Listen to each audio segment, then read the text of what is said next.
As I sit here, reminiscing about my long, eventful life, I cannot help but marvel at the hand of providence that has guided my footsteps. My name is John, and I am one of the original 12 apostles chosen by our Lord Jesus Christ. I have witnessed remarkable miracles, heard awe-inspiring teachings, and watched in amazement as the early church grew and spread. But my journey as a follower of Christ has not been an easy one. Like my companions, I faced persecution and the constant threat of death. In the wave of persecution that swept through Rome, I was condemned to face martyrdom. They prepared a huge basin of boiling oil, intending to end my life in the most agonizing way possible. Yet, as I was lowered into that searing cauldron of death, a miracle occurred. The scalding liquid refused to harm me. The flames licked at my skin, but I felt no pain. The Lord had spared my life once again, preserving me for a greater purpose. However, my salvation came at a cost. Following the failed execution, I am sentenced to the treacherous mines on the prison of island of Patmos. In these depths where darkness reigns, I am cut off from the world, isolated from the very faith that sustains me.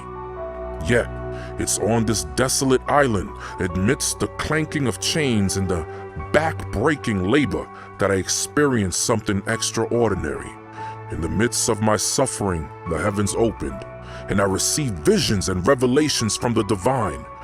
It's here, in the depths of my despair, that I was tasked with writing the prophetic book of Revelation. The words flowed onto parchment, inspired by an otherworldly power, as I beheld the mysteries of the end of times. As time passed, I grow old and weary. The scars of my trials become evident on my aged hands and face, and yet, despite the hardships I endure, I find peace. I'm the only apostle who did not meet a violent end. However, I embrace death as an old man, quietly slipping away from this earthly realm. Looking back, I realized that every step of my journey had a purpose. The trials, the suffering, and the solitary moments here in Patmos all served to shape me into the vessel through which God's divine message flowed. My life is a testimony to the resilience of faith, the power of perseverance, and the promise of redemption. Now, as I pass from this world, I am comforted by the knowledge that my labor was not in vain.